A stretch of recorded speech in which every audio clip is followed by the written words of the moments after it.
Hey everybody, welcome to Board Game Heaven. My name is Raymond, and in this video I'm taking a look at Andromeda Escape by Fred Meerhoff and Paul ten Hout. This is an abstract strategy game for 2 to 4 players, which plays in about 30 to 60 minutes for ages 10 and up. And before I show you how to play the game and share my final thoughts on it, I'd like to ask you to please hit that subscribe button if you haven't subscribed already. It really helps the channel. Thank you so much. And also please check out my Patreon page if you'd like to support what I do. There's a link in the description below, and supporters of my channel get early access to all of my videos, their name in the credits, and also access to Patreon exclusive content. Plus you save up for the exclusive Board Game Heaven enamel pin. And with that out of the way, let's set up a game. To set up a game of Andromeda Escape, first you give every player their ships. So everybody simply chooses a color and you get 10 ships, but depending on the player count, you only use a number of them. In a 2-player game, you get 9 ships and you save one of those here on this spot, in the lost ship spot. In a 3-player game, you only get 7 ships per player, and in a 4-player game, you get 5 ships per player. And the number of players and the ships you put on here are also indicated on this card. This is basically your launch platform, and that's where you keep all your ships. So in a 4-player game, it would look like this, and in a 3-player game, these 2 spots would be filled, and in a 2-player game, those 2 spots would also be filled. Any unused chips are simply returned to the box. Every player also has 2 of these discs in their own color, and you take 1 of each disc and you start them out on victory point spot 3, which is indicated in pink there, so you can put all the discs on there. Next you take these mission cards, which have all kinds of missions to get victory points. You give that deck a shuffle, and then you deal 3 cards to each player. Players then choose 2 mission cards and place them face down in front of them, keeping them secret, and the 3rd mission card goes back into the stack, which you then just reshuffle.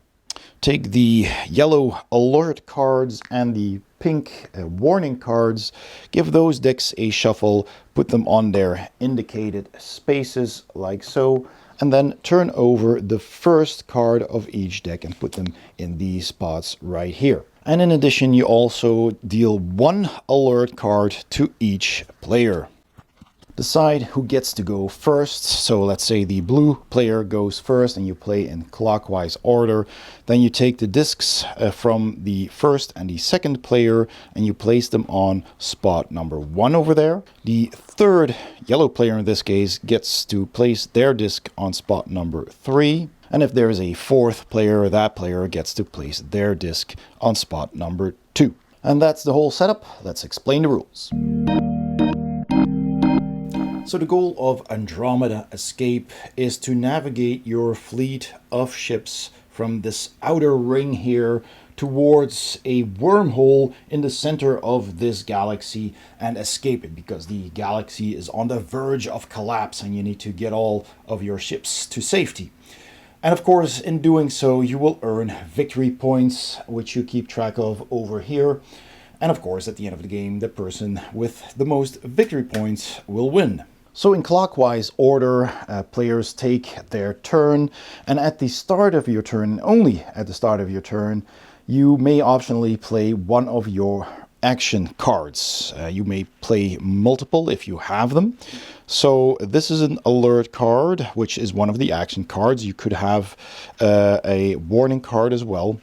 And these cards will usually change something on the map, for example.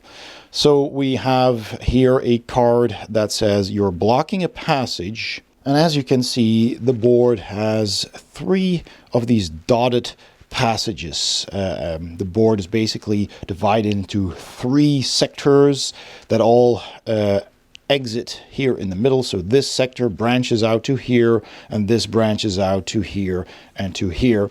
But they are connected by these routes here. But this card can block one of those. So you pick one of those routes and you simply put the card over. You can see that these lines match the lines of the board so you see where it goes. So you can put it here or here or here. So that's an optional thing I can do at the start of my turn.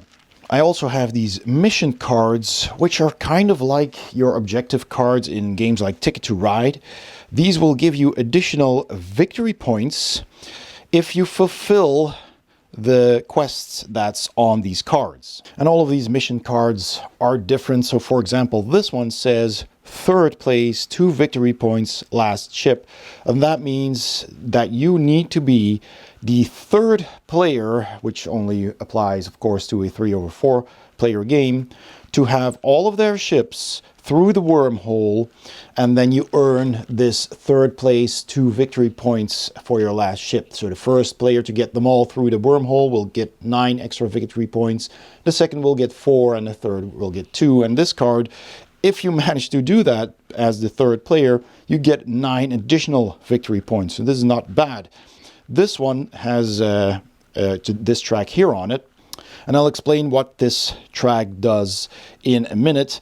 But this basically says at the end of the game, have your disc in that spot, in spot number 1, which is over here.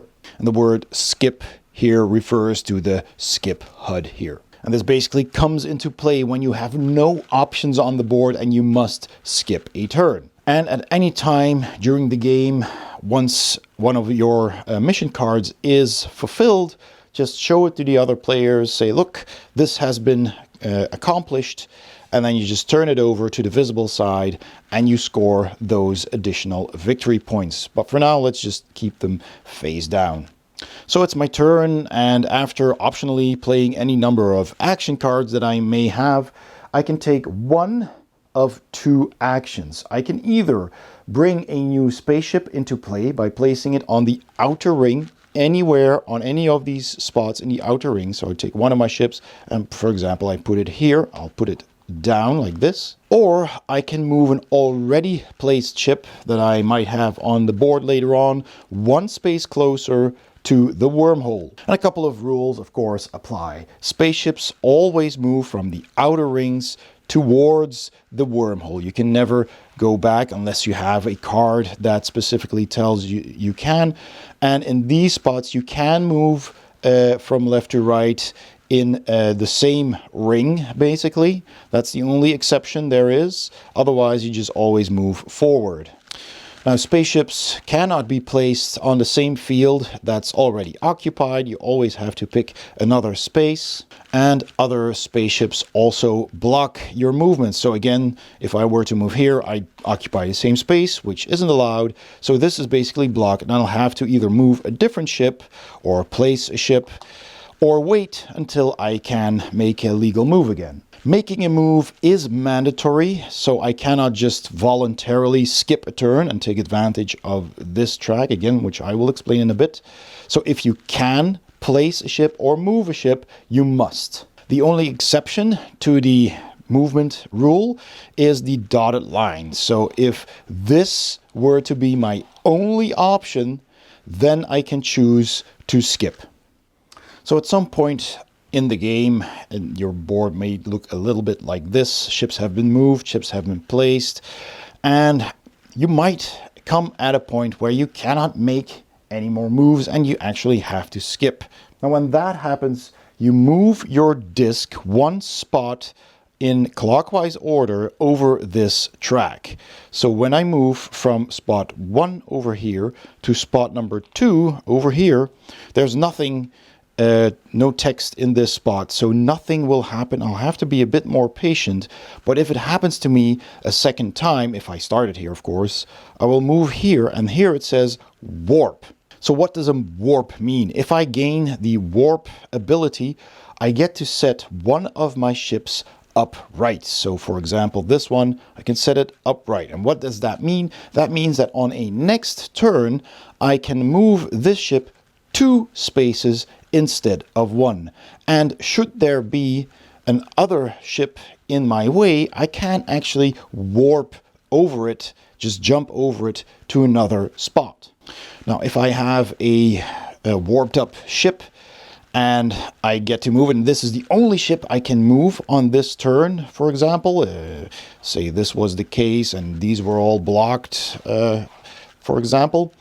And my only possible movement, well, I could still place another ship, of course, in this example.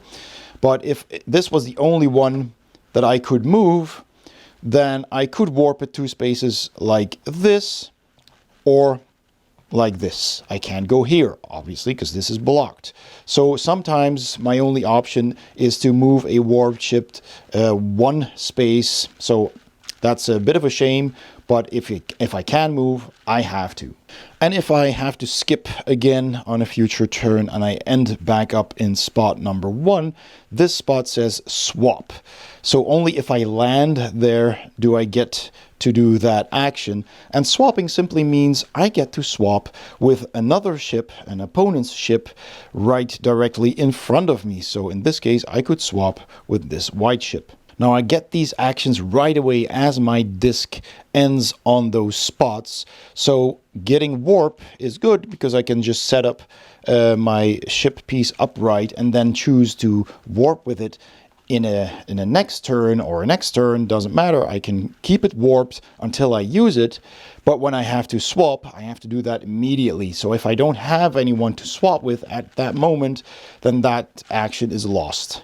Now you'll also notice that during the setup, all the players put one of their ships on this lost ship space right there, because at the beginning of the game, every fleet is missing one spaceship that was out scouting or something. And you can only regain a lost ship once you have some of your ships in all 3 of the fly zones as they branch out from the center here. So this is one zone, this is one zone, and this is one zone as well. So if I placed this ship in this zone where I don't have any blue ships yet, and I would place it here or here, whatever, in the outer ring, then I now have ships in all 3 of the zones, and I will have found my lost ship, because it's always in the last place you look, right?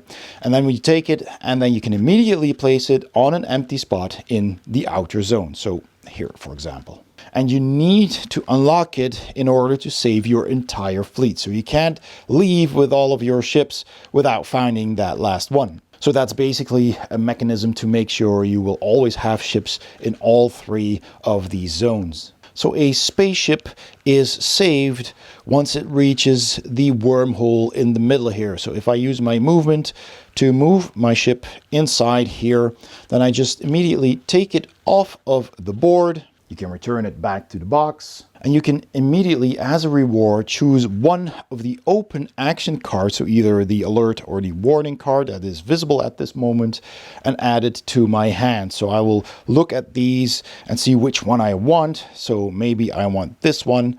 I'll add it to my hand, and you don't immediately replenish it. You only replenish these spots once the second card is taken. So that means the next player to have one of their cards go through the wormhole has to take this card, add it to their hand, and then 2 new cards will be revealed.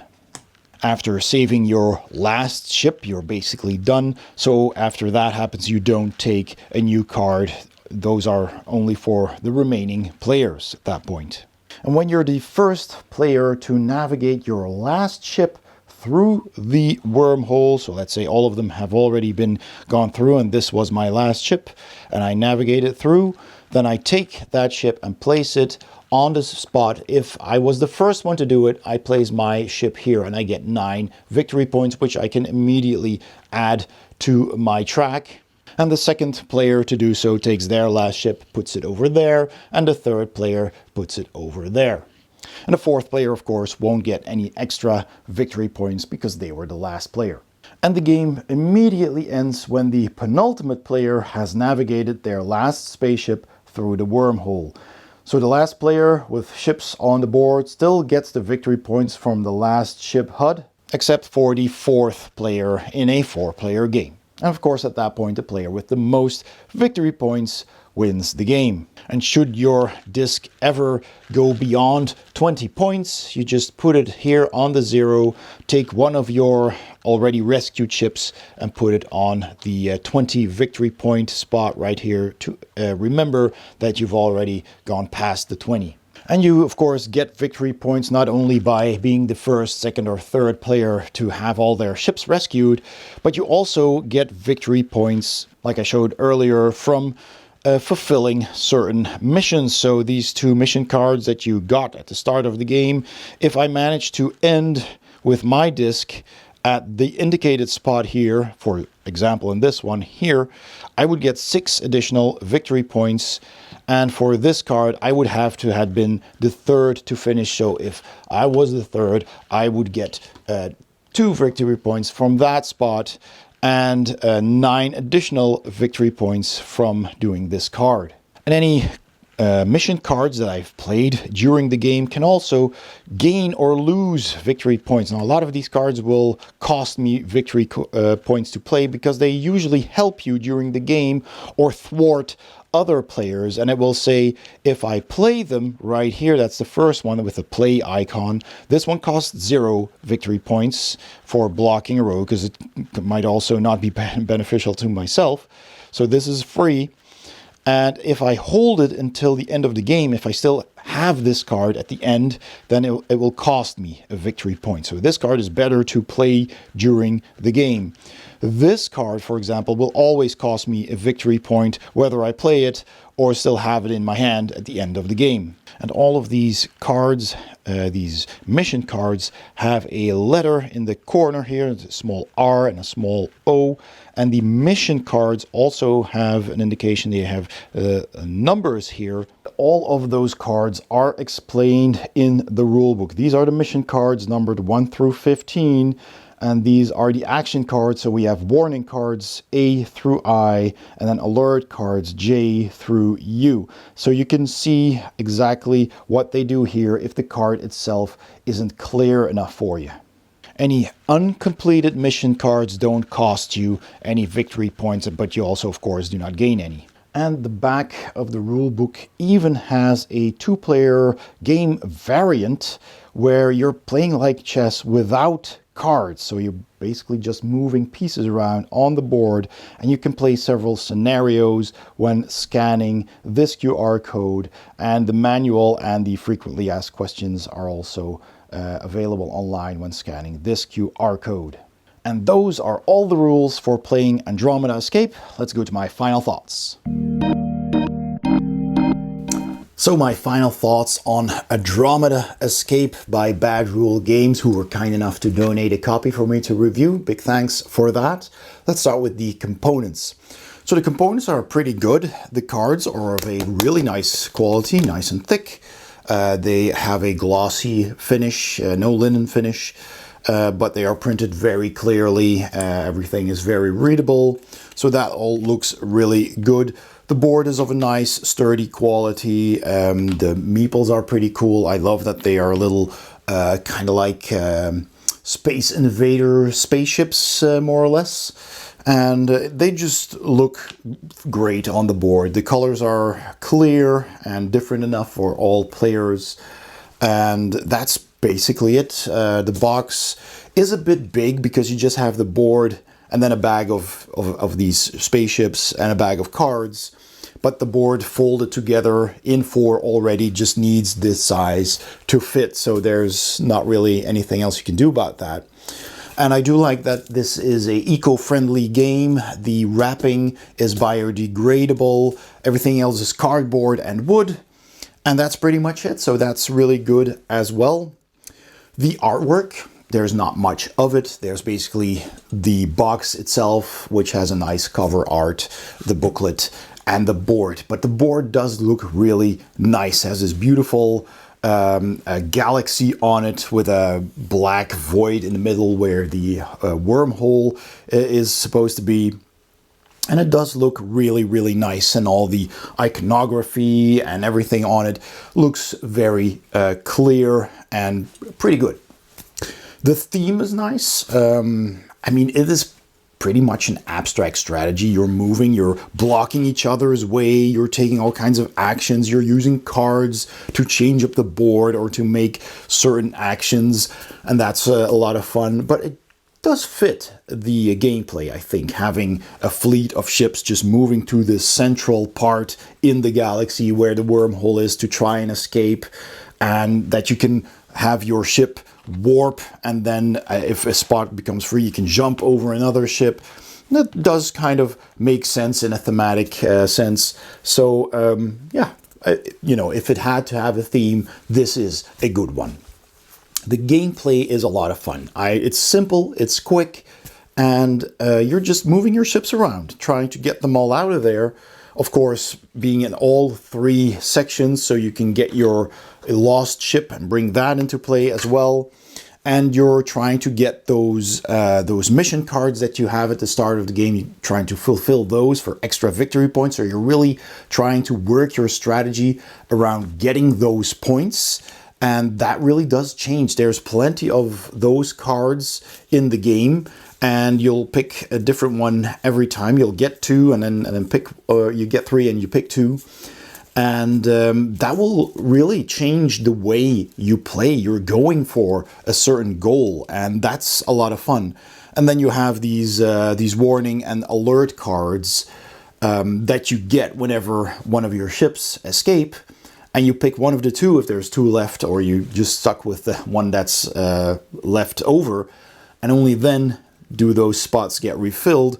And they have some very interesting cards in here as well. There's a lot of different things you can do. And usually they will cost you a victory point, sometimes even 2 to use them. Some are free, but most of the time, if you keep them until the end of the game, they will definitely cost you victory points. So you want to try and use them and have them gone before the end of the game, so you don't lose any victory points from that. And it plays pretty quick as well. The box says it's about 30 to 45 minutes.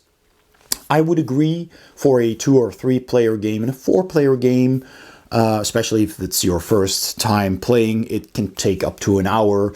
But once you're familiar with the rules, it'll speed up, and you know, you don't really have to think too long about your actions. So, you know, maximum an hour, I would say. And I feel that this is something you can play with just about all ages. It says ages 10 and up. I think maybe 8 and up would work as well. It's not that difficult. It's just the strategies that you're going to be using that really makes this game. And I do enjoy that. I like the whole blocking each other and trying to, you know, make it so that others can't really advance that much, and you're trying to get to the middle. If you ever manage to get all 3 spots around the wormhole with your ships, then nobody else can escape unless perhaps they have a warp ship that can jump over into the wormhole. But those are all kinds of strategies that you can use, and I really enjoy playing like that. Replayability is pretty good, like I said, because of the many different missions cards. You'll have a different mission or 2 missions every time you play, so your strategies will change, and of course the different cards that you will get from escaping those ships are going to be different as well. There are some duplicates in the decks, but yeah, overall there's plenty of replayability, I feel. And then finally there's the language dependency. The game is mostly language independent because all of these cards do have icons on them, which are pretty clear, I think. And so you could play this fully language independent, but sometimes you do need to look up what these cards do. And like I showed, they're all numbered or lettered, and the back of the rule book has an explanation of all of those cards. So they have all of the, on the other side, that's the back of the rule book, they have all of the cards listed with a textual explanation. And this rule book is in English, Dutch, and German. So perhaps there are multiple languages available on the website where you can download that single sheet. That's really all you need, except for the rules, of course. But if you have that single sheet that explains all the cards, should you need it, should you need to look it up, then that's all you need. So technically the game is language independent because the cards and the board and everything just have icons. So that's also a thumbs up. in the end, I really enjoy this game. I love an abstract strategy. I love a nice theme that goes with it. And this is just, it's simple enough to explain in like 5 to 10 minutes. And it plays quick, but there's plenty of strategy here, plenty of depth. Just how you move your ships and how you plan to, you know, fulfill those missions for extra points. And that just brings a lot of replayability and fun to the game, in my opinion. So in the end, very enjoyable. Definitely giving this a big thumbs up. That's Andromeda Escape by Bad Rule Games. I hope you enjoyed this video. If you did, please give it a thumbs up. Don't forget to subscribe if you haven't already. And please also check out my Patreon page by clicking the link in the description below or the icon at the end of this video. Thank you so much for watching, and I'll see you next time on Board Game Heaven.